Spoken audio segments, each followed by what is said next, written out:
السلام علیکم ورحمۃ اللہ وبرکاتہ۔ نحمدہ ونصلی ونسلم علی رسولہ الکریم، اما بعد فاعوذ باللہ من الشیطان الرجیم، بسم اللہ الرحمن الرحیم۔ قال رسول اللہ صلی اللہ علیہ وسلم کل امر الجاہلیت موضوعۃ تحت قدمی، صدق رسول اللہ صلی اللہ علیہ وسلم۔ الصلاۃ والسلام علیک یا رسول اللہ وعلی آلک واصحابک وسلم یا حبیب اللہ۔ الصلاۃ والسلام علیک یا رسول اللہ وعلی آلک واصحابک وسلم یا نبی اللہ۔ انتہائی واجب الاحترام سامعین و حاضرین، آج کا خطبہ جمعہ گزشتہ جمعے کی گفتگو کا تسلسل ہے کہ پیغمبر علیہ الصلاۃ والسلام جب اس دنیا سے رخصت ہوئے تو اس اعلان کے ساتھ رخصت ہوئے کہ تبدیلی آ چکی ہے، میں جاہلیت کی ہر قدر کو اپنے پاؤں کے نیچے روند کر جا رہا ہوں۔ کل امر الجاہلیت موضوعۃ تحت قدمی، آج جاہلیت کی ہر قدر میرے پاؤں کے نیچے ہے۔ گزشتہ جمعۃ المبارک میں چند باتیں میں نے عرض کی تھیں کہ وہ کون سی جاہلی قدریں ہیں جن کے خاتمے کا اعلان آپ صلی اللہ علیہ وسلم نے کیا، اور جب آپ رخصت ہوئے تو ایک سوشل چینج آ چکی تھی، سماجی سطح پر ایک تبدیلی آ چکی تھی۔ اس میں ایک بات میں نے یہ عرض کی تھی کہ بت پرستی چاہے اس کی کوئی ہی شکل کیوں نہ ہو، نبی کریم صلی اللہ علیہ وسلم نے بت پرستی اور اس سے ملتی جلتی تمام ایسی شکلیں جو انسان کو شرک کی طرف لے جانے والی ہیں، ان تمام کی نفی کر دی۔ دوسری بات جو میں نے آپ کی خدمت میں عرض کی تھی، جو عرب کے اندر ایک بہت بڑا سماجی سطح پر ایک بہت بڑا اخلاقی بحران تھا، اس نقطہ نظر کی وجہ سے کہ بعض لوگ اپنے آپ کو دوسروں سے سپیریئر سمجھتے تھے، عرب اور پھر عربوں کے اندر بھی مختلف قبائل۔ تو پیغمبر علیہ الصلاۃ والسلام اس تبدیلی کے ساتھ اس دنیا سے رخصت ہوئے کہ تمام انسان کلکم لآدم و آدم من تراب، تمام انسان آدم علیہ الصلاۃ والسلام کی اولاد ہیں اور آدم علیہ الصلاۃ والسلام مٹی سے بنے تھے، لہذا تمام انسانوں کی مساوات کا اعلان کر کے آپ اس دنیا سے رخصت ہوئے۔ یہی سے سلسلہ کلام جوڑتے ہوئے آج مزید چند باتیں عرض کرنا چاہتا ہوں کہ ایک اور بڑی تبدیلی جو نبی کریم صلی اللہ علیہ وسلم لے کر آئے وہ یہ کہ جو عربوں کے اندر بلکہ پوری دنیا کے اندر قتل و غارت گری کا جو بازار گرم تھا، اس حوالے سے آپ نے حتمی تعلیمات ارشاد فرمائی۔ ایک تو یہ عربوں کا کلچر آپ دیکھیں کہ بقول حالی کہ کبھی پانی پینے پلانے پہ جھگڑا، کبھی گھوڑا آگے بڑھانے پہ جھگڑا، یہ عرب کا کلچر ہے کہ بات بات پر لڑائی اور جھگڑا اور ایک دوسرے کو قتل کرنا، اور انسانی جان کی کوئی حرمت نہیں ہے۔ رسول اللہ صلی اللہ علیہ وسلم نے انسانی جان کی حرمت کا اعلان فرمایا کہ انسان کی جان، اس میں مسلمان کی بات بھی نہیں ہے، اوورال انسان۔ سورہ مائدہ کی آیت نمبر 32 ہے، اللہ رب العزت ارشاد فرماتا ہے کہ کسی بھی انسان کی جان کے حوالے سے کہ من قاتل نفسا بغیر نفس او فساد فی الارض فکأنما قتل الناس جمیعا ومن احیاها فکأنما احیا الناس جمیعا، کہ جس نے کسی ایک انسان کو ناحق قتل کیا، زمین کے اندر فساد برپا کرنے کے لیے قتل کر دیا، اس نے گویا کہ پوری انسانیت کو قتل کیا۔ یہ مسلمان کی بات نہیں ہو رہی، کسی انسان کو ظلماً قتل کیا تو گویا اس نے پوری انسانیت کو قتل کیا۔ اور جس نے کسی ایک انسان کو زندگی بخشی گویا کہ اس نے پوری انسانیت کو زندگی بخشی. اس لیے انسانیت نوازی اس دین کی تعلیمات کا بنیادی پتھر ہے. انسان کتنا اہم ہے، چاہے وہ مسلمان ہے یا غیر مسلم، اس کی جان اور اس کی جان کی حرمت اسلام کی نظر میں کتنی عزیز ہے. آپ ان حدیثوں کی بھی ذرا ذہن میں لائیے کہ پیغمبر علیہ الصلاۃ والسلام اس شخص کے لیے جنت کے وعدے کا اعلان فرما رہے ہیں اللہ کی طرف سے کہ جس نے محض ایک کتے کو پانی پلا کے پیاسے کتے کو اس کی جان بچائی تھی، صرف ایک جانور کو. تو آپ اندازہ فرمائیں کہ جس رب کو اپنی عام مخلوق سے، حیوانات سے اتنی محبت ہو اپنی مخلوق سے کہ اگر کوئی ان کے ساتھ بھی نیکی کرے تو اللہ رب العزت اس کے لیے جنت کا وعدہ فرماتا ہے. یہ صحیح بخاری کی حدیث ہے. اور آپ نے یہ واقعہ بھی سنا ہوگا کہ پیغمبر علیہ الصلاۃ والسلام نے ایک ایسی عورت کا تذکرہ کیا کہ جس نے ایک بلی کو باندھا، کمرے میں بند کیا اور اس کو پیاسا مرنے کے لیے چھوڑ دیا، اور اس کے لیے جہنم کا اعلان. تو جس دین کے اندر کسی جانور پر رحم کرنے کے نتیجے میں جنت ملتی ہو اور کسی جانور پر زیادتی کرنے سے جہنم کا پروانہ تھما دیا جائے، آپ اندازہ فرمائیں کہ اس مذہب کے اندر انسان سے محبت کا کتنا اجر و ثواب ہو. اور اس کے ساتھ اگر وہ انسان مسلمان بھی ہے تو پھر آپ ذرا تصور کیجئے کہ جب آپ کسی دوسرے مسلمان بھائی کے چہرے پر خوشی بکھیرنے کا سبب بنتے ہیں، آپ اس کی خیر خواہی کرتے ہیں، تو آپ تصور کیجئے کہ اللہ اور اللہ کے رسول کی نظر میں وہ بندہ مومن کتنا معتبر ٹھہرتا ہے. نبی کریم صلی اللہ علیہ وسلم نے ارشاد فرمایا کہ سباب المسلم فسوق و قتالہ کفر، کہ کسی مسلمان کو گالی دینا یہ فسق ہے، گناہ ہے، اور اس کا قتل کرنا جو ہے وہ کفر ہے. اگر تو اس نے اس کو مسلمان سمجھتے ہوئے قتل کیا تو ویسے ہی وہ فارغ ہو گیا، ایمان ہی جاتا رہا. قرآن مجید فرقان حمید کے اندر اللہ رب العزت ارشاد فرماتا ہے وَمَن يَقْتُلْ مُؤْمِنًا مُتَعَمِّدًا فَجَزَاؤُهُ جَهَنَّمُ خَالِدًا فِيهَا، کہ جس نے کسی مسلمان مومن کو جان بوجھ کر قتل کیا ہے تو اب اس کا ٹھکانہ جہنم ہے، ہمیشہ اس میں رہے گا. تصور کریں ذرا، ہمیشہ اس میں رہے گا.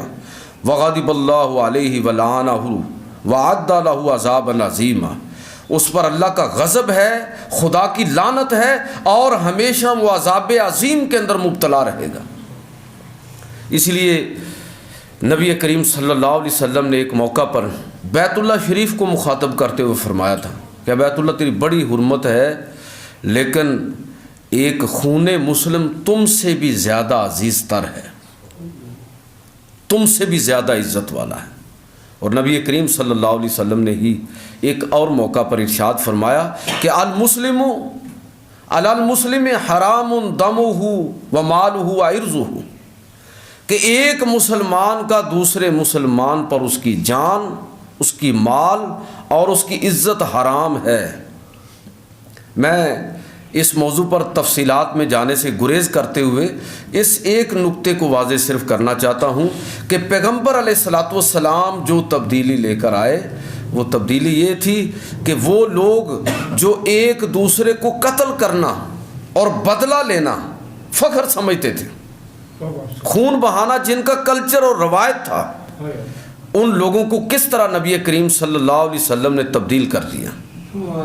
کہ خود نہ تھے جو راہ پر اوروں کے ہادی بن گئے. یہ نبی کریم صلی اللہ علیہ وسلم کی اس دعوت اور تبلیغ کا نتیجہ ہے، اور یہ وہ سماجی سطح پر تبدیلی ہے جو نبی کریم صلی اللہ علیہ وسلم کے آنے سے، آپ کے تشریف لانے سے ہوئی. اگر ہم اسی پیغمبر کے رستے پر ہیں اور ہم میلاد النبی اور سیرت النبی کی کانفرنسز اسی حوالے سے منعقد کرتے ہیں تو پھر ہمیں اس پیغام کو بھی سمجھنا چاہیے جو وہ پیغام لے کر آئے، جو تبدیلی آپ صلی اللہ علیہ وسلم لے کر آئے ہیں. تو ایک بہت بڑی بات کہ جس کو ذہن نشین کرنے کی ضرورت ہے کہ انسانی جان کی حرمت اور خون مسلم کی حرمت نبی کریم صلی اللہ علیہ وسلم نے اس کو واضح کر دیا، اور یہاں تک فرمایا کہ لا یؤمن احدکم حتی یحب لاخیہ ما یحب لنفسہ، تم میں سے کوئی شخص اس وقت تک مومن ہو ہی نہیں سکتا جب تک اپنے بھائی کے لیے وہ چیز پسند نہ کرے جو اپنے لیے پسند کرتا ہے۔ اور میں اور آپ ہم میں سے کوئی بھی نہ اپنی عزت اور وقار کا اس پر کوئی سمجھوتا پسند کریں گے، نہ کسی کاروبار کے اندر، نہ کوئی اپنا ذاتی مفاد، کسی میں بھی نقصان برداشت نہیں کریں گے۔ تو پھر ہماری اپروچ اپنے بھائیوں کے بارے میں، دیگر لوگوں کے بارے میں اسی نوعیت کی ہونی چاہیے۔ اگر میں کاروبار کر رہا ہوں تو جائز منافع یہ میری ترجیحات میں ہونا چاہیے، اور اگر میں کوئی ذمہ داری اور ڈیوٹی ادا کر رہا ہوں تو اس اسپیڈ کے ساتھ مجھے اپنی وہ ڈیوٹی اور ذمہ داری ادا کرنی ہے، کسی دوسرے کا نقصان نہ ہو۔ تو لہٰذا تیسری بات جو میں نے دو پچھلے جمعۃ المبارک میں عرض کی تھی، اور آج تیسری بات کہ نبی کریم صلی اللہ علیہ وسلم جو تبدیلی لائے تھے وہ تبدیلی یہ تھی کہ آپ نے جو قتل و غارت کا بازار تھا پورے عرب کے اندر اور دنیا کے اندر بھی، اس حوالے سے آپ نے اصولی تعلیمات ارشاد فرمائی، اور خود اپنی سیرت جو ہے، یہ کوئی معمولی بات نہیں ہے کہ نبی صلی اللہ علیہ وسلم نے اپنی حیات مبارکہ کے اندر 87 غزوات و سرایا منظم فرمائے، 26 ایسی یا 27 ایسے غزوات ہیں کہ جن کی قیادت خود پیغمبر صلی اللہ علیہ وسلم نے کی، اور دیگر مہمات آپ نے صحابہ اکرام کی نگرانی کے اندر روانہ فرمائے۔ یعنی یوں سمجھے کہ مدینہ کے جو تقریباً 9 سال 10 سال بنتے ہیں اس میں مسلسل جنگیں جاری رہیں، لیکن اتنی جنگوں کے باوجود بھی نبی کریم صلی اللہ علیہ وسلم نے ہمیشہ امن کو ترجیح دی، امن کو موقع دیا، قتل و غارت سے مد مقابل کو بھی بچنے کا پورا حق دیا، اور خود بھی آخری لمحے تک جنگ کو ٹالنے کی کوشش کی۔ یہ الگ موضوع ہوگا کہ نبی کریم صلی اللہ علیہ وسلم کی غزوات و سرایا میں ترجیحات، جہاد سے بھی پہلے آپ کی ترجیح دعوت اور تبلیغ تھی، لوگوں کی اصلاح تھی۔ اسی لیے فرمایا کرتے تھے کہ سب سے پہلے جب میدان جنگ میں جاؤ تو لوگوں اعلان کرو، بے خبری میں نہ لوگ مارے جائیں۔ آپ صلی اللہ علیہ وسلم اس چیز کو ترجیح دیتے تھے کہ جنگ چھیڑنے سے پہلے پھر ایک دفعہ لوگوں کو دین کی طرف دعوت دی جائے۔ حضرت علی کو فرمایا بھی خیبر کے موقع پر، اے علی اگر ایک شخص بھی تیری دعوت پر مسلمان ہو، جنگ کی طرف جا رہے ہو تو جنگ شروع کرنے سے پہلے ان کو دین کی طرف بلانا۔ اگر ایک شخص بھی تیری دعوت پر مسلمان ہو گیا تو 100 سرخ اونٹوں سے بھی یہ تیرے لیے زیادہ بہتر ہے۔ اس سے آپ ان ترجیحات کا اندازہ کر سکتے، یعنی جنگیں ہوئی ہیں، اس کے بغیر چارہ نہیں تھا، لیکن جنگ برائے امن کا تصور اس قتل و غارت کے مقابلے میں نبی صلی اللہ علیہ وسلم نے دیا۔ امن کے لیے، امن کو قائم کرنے کے لیے جنگ کا تصور، قتل و غارت کے لیے نہیں۔ یہی وجہ ہے کہ نبی صلی اللہ علیہ وسلم کی حیات طیبہ میں 87 غزوات و سرایا ہوئے، اور ان میں جو کل کفار کے مقتولین تھے ان کی تعداد زیادہ سے زیادہ جو بیان کی جاتی ہے کہ وہ تقریباً کو 1250 کے قریب ہیں، اور اس کے نتائج یہ ہے کہ پورا عرب جو ہے اس کے اندر امن قائم ہوا۔ کہنے کا مطلب یہ ہے کہ یہ قتل و غارت روک کر، جنگی اخلاقیات کی تعلیم دے کر کہ جنگ اور قتل و غارت یہ کوئی مقصد نہیں ہے، مقصد لوگوں کی اصلاح ہے، یہ ترجیحات میں نہیں ہے، یہ مقصد تک پہنچنے کا ایک ناگزیر طریقہ اور ذریعہ ہو سکتا ہے۔ یہ پیغمبر علیہ الصلوۃ والسلام کی زندگی کے بعد جو بڑی، آپ کے آمد کے بعد، تشریف لانے کے بعد جو بڑی تبدیلی آئی، وہ جنگ کا تصور تبدیل ہو گیا۔ پہلے جنگیں کس طرح ہوتی تھی؟ لوگ لڑتے تھے جھگڑتے اور نسل در نسل وہ انتقام چلتا تھا، لیکن نبی کریم صلی اللہ علیہ وسلم نے ان ساری چیزوں کو تبدیل کر دیا۔ لہٰذا اس چیز کو بہت اچھی طرح سمجھنے کی ضرورت ہے کہ ایک بڑی تبدیلی جو آپ صلی اللہ علیہ وسلم لے کر ہمیں کہتے ہیں نا، یہ دنیا کہتی ہے مسلمان دہشت گرد ہیں، مسلمان انتہا پسند ہیں۔ آپ سیرت کا مطالعہ کریں، آپ کو پتہ چلے گا کہ نبی کریم صلی اللہ علیہ وسلم وہ مسلمانوں سے بھئی اسلام، لفظ اسلام سلامتی سے ہے، لفظ ایمان امن سے ہے۔ اگر امن اور سلامتی اسلام اور ایمان سے وہ پھوٹے نہیں تو سمجھ لیجئے کہ نہ وہاں اسلام ہے نہ ایمان ہے۔ بس اتنی بات ہے کہ مسلمانوں کو ذلیل ہو کر رہنے کی یہ اسلام تعلیم نہیں دیتا، عزت کے ساتھ جینے کی تعلیم دیتا ہے۔ تو لہٰذا ایک بڑی تبدیلی جو آئی دنیا کے اندر کہ وہ قتل و غارت کا بازار جو گرم تھا اس کو روک دیا گیا، اس کے لیے اصول اور ضابطے اور جنگی اخلاقیات پیغمبر علیہ الصلوۃ والسلام نے طے کر دی، ہر چیز طے کر دی۔ اور یہ لوگ جو دہشت گردی کا ہم پر الزام لگاتے ہیں، ان کو دیکھیں کہ کیا کیا انہوں نے۔ جنگ عظیم اول کے اندر 1 کروڑ سے زیادہ انسان مارے گئے، دوسری جنگ عظیم کے اندر 6 کروڑ سے زیادہ لوگ مارے گئے، اور ابھی عراق، افغانستان، لیبیا، شام اور یمن اور دیگر جہاں جہاں یہ لوگ انوالو ہیں وہاں کتنی قتل و غارت ہو رہی ہے۔ آپ ذرا تصور کیجئے، یہ لوگ مسلمانوں کو دہشت گرد ہونے کا طعنہ دیتے ہیں۔ لہٰذا ہمیں اپنے نبی کے پیغمبر امن ہونے کے حوالے سے اس تصور کو سمجھنا ہے اور اس کو پروموٹ بھی کرنے کی ضرورت ہے۔ چوتھی چیز، نبی کریم صلی اللہ علیہ وسلم کی آمد سے پہلے ایک بہت بڑی جو عربوں کے اندر ایک بیماری تھی،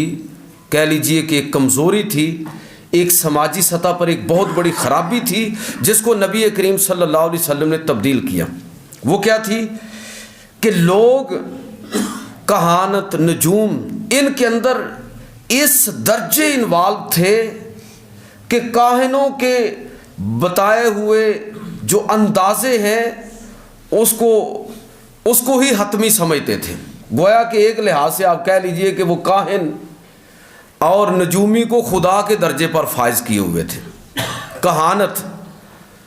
یہ جس طرح آج کل بھی آپ دیکھیں کہ لوگ کس طرح اس خرابی کے اندر مبتلا ہیں، مسلمان ہونے کے باوجود جا کے ہاتھ سامنے رکھتے ہیں، کہتے ہیں جی بتائیں ہماری قسمت میں کیا لکھا ہوا، اور پھر جو وہ بتاتے ہیں اس کو مان لیتے اور یقین کر لیتے ہیں۔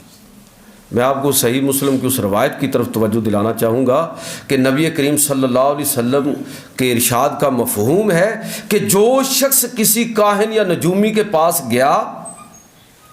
اور اس سے اپنی قسمت اور احوال کو دریافت کیا، اس نے 40 دن کی نماز کو ضائع کر دیا۔ خدا پر ایمان اور یقین ہی کوئی نہیں ہے، یا پھر ایمان اور یقین تو ہے لیکن انتہائی درجے کا کمزور ہے۔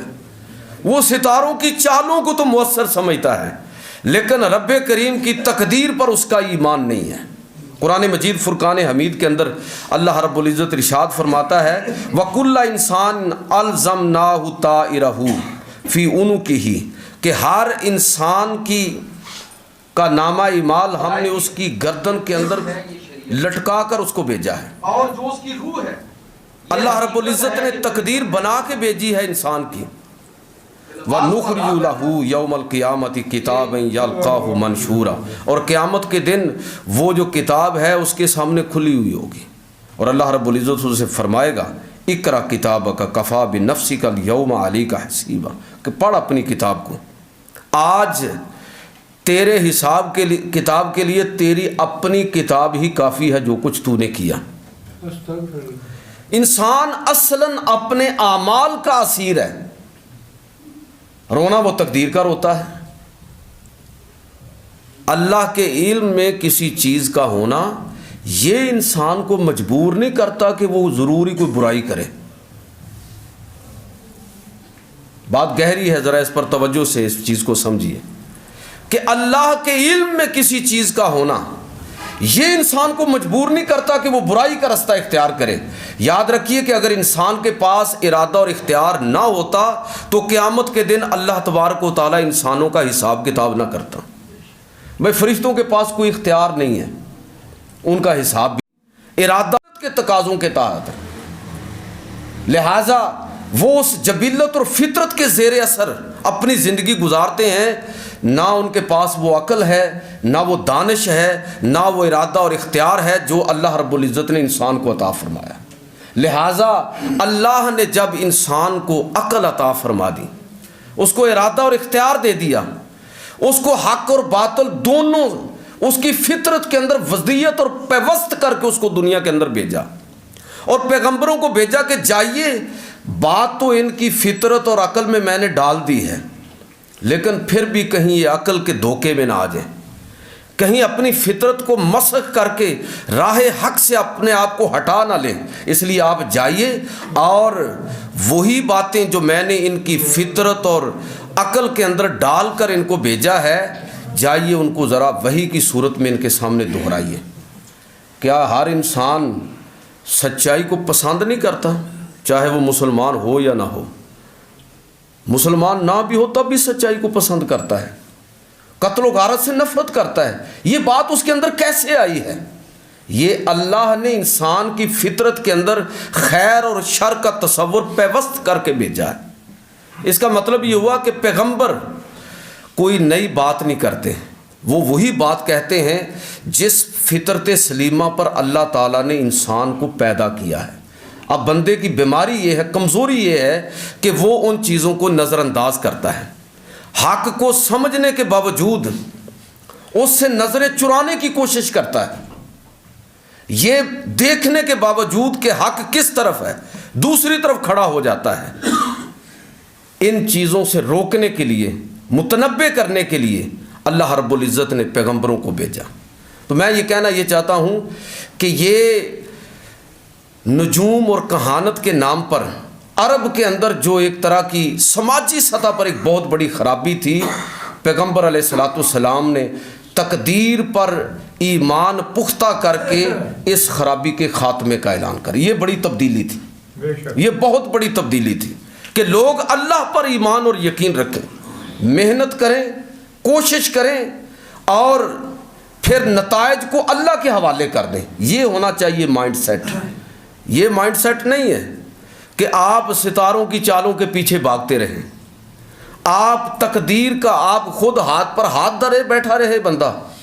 اور تقدیر کا رونا روتا رہے کہ میری تو قسمت میں یہی لکھا تھا۔ اقبال نے بڑی خوبصورت بات کہی کہ تقدیر کے پابند آفاق و نباتات، مومن ہے فقط احکام الہی کا پابند۔ مومن کی شان یہی ہے کہ وہ اپنی کوشش کرے اور اپنے آپ کو حق کے رستے میں تھکا دے اور پھر نتائج کو اللہ کے حوالے کر دے۔ اللہ اس کی محنت کو، اس کے اخلاص کو کبھی ضائع فرمانے والا نہیں ہے۔ تو یہ تبدیلی فکری سطح پر، یہ تبدیلی جو ہے وہ اللہ کے نبی صلی اللہ علیہ وسلم لے کر آئے، اور میں سمجھتا ہوں کہ ہمیں یہ کہانت اور نجوم اس حوالے سے جو میں اکثر گفتگو کیا کرتا ہوں اس کو بھی ذرا اسی تناظر میں سمجھنے کی کوشش کیا کریں کہ یہ جو ہم ولی کی تعریف سمجھتے ہیں نا، ولی اور کاہن میں بڑا فرق ہے۔ ہم اصل میں ولایت کے نام پر کاہنوں کے پیچھے لگے ہوئے ہیں جو صحیح معنوں میں کاہن بھی نہیں ہے، بلکہ کہانت کا ڈھونگ رچا کر ولایت کا دعویٰ لے کر کھڑے ہیں۔ ولی کون ہوتا ہے؟ ولی وہ نہیں ہے کہ جو غیب کی خبریں دے، اگر وہ ایسی کوئی خبر دے تو یہ اس کی کرامت ہوگی۔ ولی ایسا نہیں ہوتا، نہ وہ اس دعوے کے ساتھ کھڑا ہوتا ہے۔ ولی وہ ہے جو صاحب کردار ہوتا ہے۔ اصل چیز یہ ہے، ولی صاحب کردار ہوتا ہے،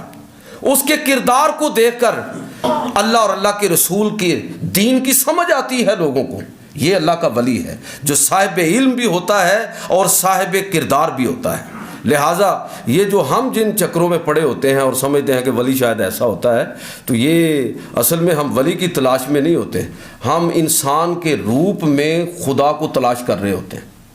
اور بہرحال انسان کے روپ میں اللہ اس زمین پر نہیں آیا۔ یہ عیسائیوں کا عقیدہ ہو سکتا ہے، مسلمانوں کا یہ عقیدہ نہیں ہے۔ تو اس مرض سے اللہ کے نبی صلی اللہ علیہ وسلم نے لوگوں کو بچایا، فکری سطح پر یہ اصلاح کی۔ پانچویں چیز جو پیغمبر علیہ الصلوۃ والسلام کی آمد سے پہلے عربوں میں جس کا عام رواج تھا اور دنیا کے اندر اس کا پھیلاؤ تھا، اس کو روک دیا۔ وہ کیا تھا کہ سماجی سطح پر ناچ گانا اور کلچر کے نام پر بے حیائی عام رواج عرب کے اندر، یعنی وہ پوری صورتحال جو اس کو بتاتے ہوئے بھی ایک طرح کی آپ جیسے لوگ جو ہیں وہ شرمندگی محسوس کریں گے کہ کتنے برا ان کا اس حوالے سے اپروچ تھی کہ باقاعدہ لونڈیوں سے جسم فروشی کرواتے تھے۔ عبداللہ بن ابی کے بارے میں تو یہ اس طرح کے واقعات سیرت کے اندر آتے ہیں، جو رئیس المنافقین تھا۔ عرب کے اندر یہ عام رواج تھا، جسم فروشی۔ پیغمبر علیہ الصلوۃ والسلام نے اس چیز سے منع کر دیا، ناچ گانے سے منع کر دیا، اس کلچر کو ایک حد بندی کے اندر لے کر آئے۔ کچھ چیزیں ہوتی ہیں جن کا تعلق ہمارے کلچر کے ساتھ ہے۔ دیکھیں اسلام ایسا دین نہیں ہے کہ لوگوں کو وہ خوشی سے محروم کر دے، لوگ اپنی زندگی کو انجوائے نہ کر سکیں، لیکن اس کی حدود ہیں، اس کا دائرہ ہے۔ اس کا مطلب یہ نہیں ہے کہ کلچر کے نام پر اور خوشی کے نام پر لوگ اللہ کے دین کی حدوں کو پامال کر دیں۔ سورہ نور کی آیت ہے، اللہ رب العزت ارشاد فرماتا ہے کہ ان الذین یحبون ان تشیع الفاحشۃ فی الذین آمنوا لہم عذاب علیم فی الدنیا والآخرہ واللہ یعلم وانتم لا تعلمون، کہ وہ لوگ جو لوگوں کے اندر فحاشی اور عریانی کے پھیلاؤ میں دلچسپی رکھتے ہیں اور اس کے لیے کوشاں رہتے ہیں، اللہ رب العزت ارشاد فرماتا ہے کہ یہ وہ لوگ ہیں جو اہل ایمان میں بے حیائی کو فروغ دینے والے، ان کے لیے لہم عذاب علیم فی الدنیا والآخرہ، دنیا اور آخرت کے اندر ان کے لیے عذاب علیم ہے۔ پیغمبر علیہ الصلوۃ والسلام نے ریاست کی سطح پر ان چیزوں پر پابندی عائد کر دی اور عام سماجی سطح پر لوگوں کی تربیت کی۔ لیکن میں پھر کہوں گا کہ لوگوں کو خوشی سے محروم نہیں کیا کہ وہ خوشی کو سیلیبریٹ بھی نہ کر سکے۔ میں آپ کو حدیث سنانا چاہتا ہوں کہ کس طرح پیغمبر علیہ الصلوۃ والسلام نے ایک خاص دائرے کے اندر لوگوں کو اس کی اجازت مرحمت فرمائی۔ کتاب النکاح اور صحیح بخاری کی روایت ہے، حضرت عائشہ صدیقہ رضی اللہ تعالی عنہ فرماتی ہیں کہ انہا زفت امراتن الی رجل من الانصار، کہ انہوں نے ایک انصاری کے لیے اس کی بیوی کو تیار کیا، دلہن کے طور پر اس کو تیار کیا۔ دلہن والے گھر میں آپ تشریف لے گئے۔ فقال نبی اللہ، تو اللہ کے نبی صلی اللہ علیہ وسلم نے جب وہ واپس تشریف لائی تو فرمایا یا عائشہ تو ما کانا معکم لہو، تمہارے پاس کوئی کھیل کود کے لیے بھی کوئی چیز تھی، کھیل کے لیے شادی کے موقع پر جو سیلیبریشن کا کوئی انتظام بھی تم نے کیا تھا؟ فإن الانصار یعجبہم اللہو، اس لیے کہ انصار ایسے مواقع پر سیلیبریشن، خوشی کو منانے کا جو ایک خاص دائرہ ہے اس کو بڑا پسند کرتے ہیں، تو کیا تم نے اس کا اہتمام کیا؟ میں کہنا یہ چاہتا ہوں کہ نبی کریم صلی اللہ علیہ وسلم نے ایک خاص حد تک، میں نے صبح فجر کے درس میں اس پر تفصیلاً بات کی کہ ایک خاص حد تک کہ خواتین ہیں اس میں مردوں کا کوئی چلن نہیں ہو سکتا، ایسی اختلاط جس میں مرد و زن کا اختلاط ہو، ایسی کوئی مجلس، کوئی محفل بالکل حرام ہے۔ مہدی کے نام پر جو بے حیائی اور بے شرمی آپ اپنے معاشرے کے اندر جس کا چلن دیکھتے ہیں، یہ بالکل حرام ہے۔ لیکن اگر خواتین اپنے دائرے کے اندر اپنی حد تک نجی طور پر اگر وہ ڈھولکی بجا لیں، اگر وہ اس کلچر کے مطابق خوشی کے کوئی نغمے گا لیں، لیکن یہ خواتین، میں پھر دہراؤں گا اس چیز کو، پروفیشنل انداز میں نہیں، ایک کلچر کے طور پر خوشی کو انجوائے کرتے ہیں وہ لوگ، تو اس کی اس خاص دائرے کے اندر اسلام نے اس کی اجازت دی ہے۔ ایک روایت عرض کرتا ہوں کہ نبی کریم صلی اللہ علیہ وسلم، حضرت عائشہ رضی اللہ تعالیٰ عنہ کا گھر ہے، حضور صلی اللہ علیہ وسلم گھر کے اندر تشریف فرما ہے۔ صحیح بخاری کے اندر یہ روایت ہے کہ حضرت عائشہ کے گھر میں 2 خواتین گا رہی تھیں، کوئی گڑا وغیرہ یا کوئی چیز بجا رہی ہوں گی اور گا رہی تھیں بہادری کے کوئی اپنی قوموں کے پرانے واقعات۔ شعر و شاعری میں تو ان لوگوں کا بڑا ذوق تھا، کوئی پچھلی جنگوں کے واقعات کو گا رہی تھی کہ جس میں ان کے قبیلوں نے بڑے کارنامے انجام دیے تھے۔ تو نبی صلی اللہ علیہ وسلم موجود تھے۔ اتنی دیر میں حضرت ابوبکر صدیق رضی اللہ تعالیٰ عنہ باہر سے تشریف لائے۔ آپ نے جب یہ منظر دیکھا بڑی سختی کے ساتھ ڈانٹا کہ نبی کے گھر کے اندر یہ ساز اور شیطانی آلات، اٹھاؤ ان کو، بھاگو یہاں سے، اور نکال دیا۔ تو نبی کریم صلی اللہ علیہ وسلم آپ موجود تھے، لیٹے ہوئے تھے اور اوپر چادر لی ہوئی تھی۔ پھر آپ نے چادر اتاری اور مسکرائے اور فرمایا کہ ابو بکر، یہ لوگوں کے خوشی کے انداز ہوتے ہیں، تو لوگوں کو ان کی خوشی، آپ خوشی کا اظہار اس سے مت روکیے۔ میں اس پر عرض کرنا چاہوں گا کہ دونوں باتیں یہاں ہمارے لیے ایک دلیل ہیں۔ ایک رویہ آپ کو نظر آتا ہے نبی کریم صلی اللہ علیہ وسلم کا کہ آپ کے گھر کے اندر، آپ کی موجودگی کے اندر یہ کام ہو رہا ہے، لیکن آپ دوسری طرف منہ کیا ہوا ہے، چادر لی ہوئی ہے اور نظر انداز کیا ہوا ہے۔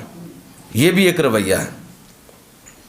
اور دوسرا رویہ یہ ہے کہ جناب ابو بکر صدیق رضی اللہ تعالیٰ عنہ آپ تشریف لاتے ہیں اور کہتے ہیں کہ اٹھاؤ اور بھاگو یہاں سے۔ دونوں باتیں درست ہیں، دونوں رویے ہی ہمارے لیے دلیل ہیں۔ یعنی بزرگوں کا عمومی رویہ نظر انداز کرنے کا بھی ہو سکتا ہے، اگر وہ ایک خاص دائرے کے اندر بچے کر رہے ہیں، بچیاں کر رہی ہیں، اپنی خوشی کو سیلیبریٹ کر رہی ہیں، تو ایک رویہ یہ بھی ہو سکتا ہے۔ اور دوسرا رویہ یہ بھی ہو سکتا ہے کہ کہیں یہ اس سے اگلا سٹیپ نہ شروع کر لیں، آگے نہ نکل جائیں، لہذا چھوڑو اس چیز کو، اگرچہ جائز بھی ہے، درست بھی ہے، لیکن جناب ابو بکر صدیق رضی اللہ تعالیٰ عنہ کا رویہ اس کو مثال بناتے ہوئے اس دروازے کو قطعی طور پر بھی بند کیا جا سکتا ہے۔ لیکن میں صرف عرض یہ کرنا چاہتا ہوں کہ ایک خاص دائرے کے اندر اسلام نے اس کی ممانعت نہیں کی کہ لوگ اپنی خوشی کو سیلیبریٹ بھی نہ کر سکیں، اور ہر چیز کو اسلام اور دین کے معیار پر پرکھنے کی ضرورت بھی نہیں ہے۔ بہت ساری چیزیں آپ وہ دین کے طور پر نہیں کرتے، آپ اپنی خوشی کو اپنے انداز میں سیلیبریٹ کرتے ہیں، تو اس کو دین کے حکم کے طور پر لینے کی ضرورت نہیں ہے۔ جس طرح لوگ سالگرہ منائیں اور کہیں جی یہ بڑا ثواب کا کام ہے، بس ٹھیک، آپ نے خوشی کا اظہار کر لیا، ٹھیک ہو گیا،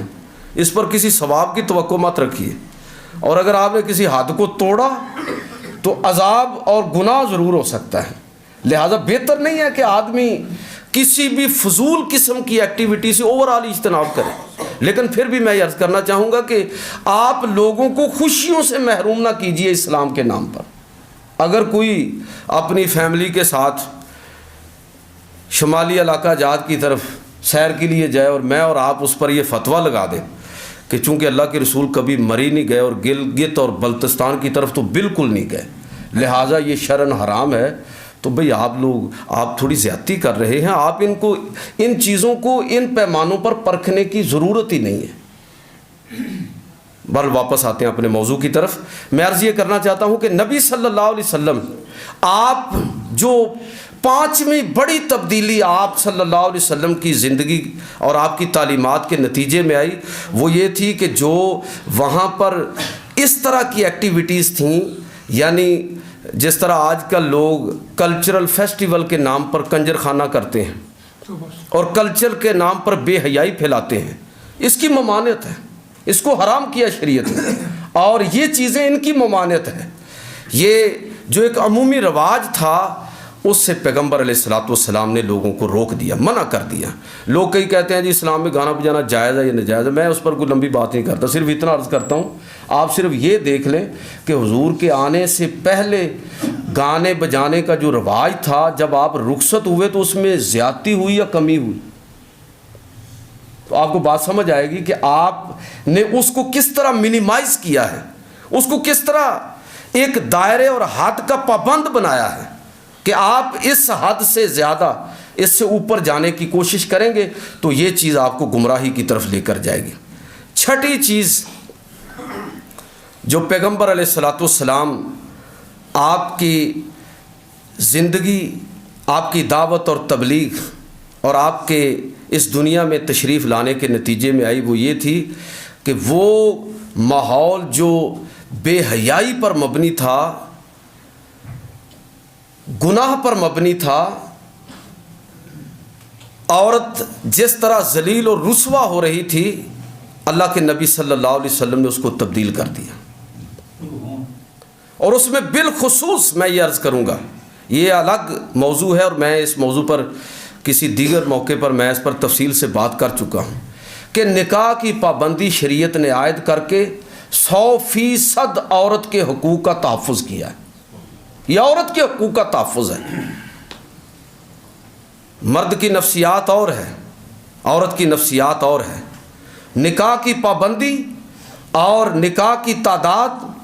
اور عورت کے دیگر حقوق، دیکھیں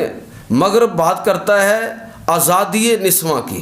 اور اسلام بات کرتا ہے حقوق نسواں کی۔ اسلام حقوق نسواں کا قائل ہے کہ عورت کو اس کا حق ملنا چاہیے، اور ایک ایک حق اللہ کے نبی صلی اللہ علیہ وسلم عورت کو اس دنیا سے دے کر رخصت ہوئے۔ آپ نے اعلان فرمایا کہ جس طرح مرد وراثت کے اندر حصے دار ہے، اسی طرح عورت بھی حصے دار ہے۔ آپ نے اعلان فرمایا کہ کوئی اگر کسی کی بیٹی کو اپنے گھر میں مہمان کرنا چاہتا ہے تو پہلے اس کے مقام اور اس کے مرتبے اور اس کی عزت اور اس کے وقار کا اعتراف کرے۔ وہ اعتراف کس طرح ہوگا کہ وہ حق مہر کے ذریعے اس کا اعتراف کرے کہ وہ اس رشتے کو کتنا مقدس اور قیمتی جانتا ہے۔ وہ اپنی طاقت کو دیکھے، اپنی حیثیت کو دیکھے اور اس کے مطابق بچی کا حق مہر متعین کریں۔ آپ دیکھیں جو ہم کر رہے ہیں وہ ذرا آپ دیکھ لیں کہ بچیوں والے بیچارے اتنے مجبور ہو چکے ہیں کہ کوئی بندہ یہ تصور نہیں کر سکتا کہ وہ بیٹی کا نکاح کرے اور حق مہر کی بات بھی اپنی زبان سے نکالے، حالانکہ ہم سارے بیٹیوں والے بھی ہیں اور بیٹوں والے بھی۔ تو کم از کم اتنی شرم تو ہمیں کرنی چاہیے کہ ہم بیٹی کی شادی کر رہے ہوں تو چلو اس رسم و رواج میں، اس غلط رسم و رواج میں ہماری یہ جرت نہیں ہے کہ ہم کو حق مہر کی بات کر سکیں، لیکن جب ہم بیٹے کی بارات لے کر جاتے ہیں، جب بیٹے کے نکاح کی مجلس سجاتے ہیں، تو اس وقت تو آپ بات کر سکتے ہیں نا کہ میں چونکہ اب جس بچی کو اپنی بیٹی بنا کے لے جا رہا ہوں، جس بیٹی کو اپنے گھر کی عزت بنانے لگا ہوں، میں پہلے اس کی عظمت، اس کے وقار، اس کی عزت، اس کی تعلیم کا اعتراف کروں گا، اور میری یہ بیٹی اتنا مقام اور مرتبہ رکھتی ہے اور میری یہ حیثیت اتنی ہے کہ کم از کم میں اس کے لیے 2 لاکھ 4 لاکھ 5 لاکھ جتنا بھی میں اس کے لیے حق مہر کا تعین کرنا چاہتا ہوں۔ خود حق مہر دیں، خود اس کا اعلان کریں۔ میں یہ کہنا چاہتا ہوں کہ آپ دیکھیے کہ پیغمبر علیہ الصلاۃ والسلام جب اس دنیا سے رخصت ہوئے تو سماجی سطح پر یہ کتنی بڑی تبدیلی آ چکی تھی کہ وہ بچیاں قرآن مجید کے بقول کہ جو فَبِأَيِّ ذَنبٍ قُتِلَتْ کا سوالیہ نشان بنی ہوئی تھیں کہ ان کو کس جرم میں قتل کیا گیا ہے، ان کے ساتھ یہ ظلم اور زیادتی کیوں ہے۔ اللہ کے پیغمبر اس اعلان کے ساتھ اس دنیا سے رخصت ہوتے ہیں کہ اب ان کا وراثت میں بھی حق ہوگا اور نکاح کے وقت حق مہر بھی اپنی اپنی حیثیت کے مطابق وہ لوگ دینے کے پابند ہوں گے۔ اس کے بغیر نکاح جو ہے وہ ممکن نہیں ہے۔ اگر کوئی بھول بھی جائے گا تو اس کے رشتے داروں میں اس کے برابر کا حق مہر اس کا خود بخود متعین ہو جائے گا، ترکے میں اس کا حق ہوگا، وصیت اس کے لیے کی جا سکتی ہے، اور اس کی تعلیم اور تربیت اور باقی امور وہ بچوں کی طرح ان کو بھی پوری طرح جس طرح بیٹوں کے لیے کرتے ہو اسی طرح ان کے لیے بھی تمہیں کرنا ہوگا۔ تو اسلام نے عورت کی آزادی کی بات مغرب نے کی ہے، اور وہ مغرب نے مرد کو اوبلائج کیا ہے، اسلام نے عورت کے حقوق کی بات کر کے عورت کو اوبلائج کیا ہے۔ یہ بہت بڑا فرق ہے اسلام کی اور مغرب کی اپروچ کے اندر۔ میں چاہتا ہوں کہ نبی کریم صلی اللہ علیہ وسلم کی تشریف آوری کے بعد جو اصل تبدیلی ہے وہ اس وقت آئی۔ یہ مسلمانوں کا روشن دور حضور کی آمد کے ساتھ، اس صبح نور کے ساتھ طلوع ہوا جب نبی کریم صلی اللہ علیہ وسلم کی ولادت باسعادت ہوئی۔ یہ مسلمانوں کا روشن دور ہے، یہ صبح نور ہے، اور اس سے پہلے ڈارک ایجز اور شب دہجور ہے، اندھیری رات ہے، اور نبی کریم صلی اللہ علیہ وسلم کی آمد اور آپ کی زندگی اس پیغام کو سمجھے بغیر ہم حضور سے اپنی محبت جتانے کا حق نہیں رکھتے۔ اللہ تعالیٰ مجھے اور آپ کو عمل کی توفیق عطا فرمائے۔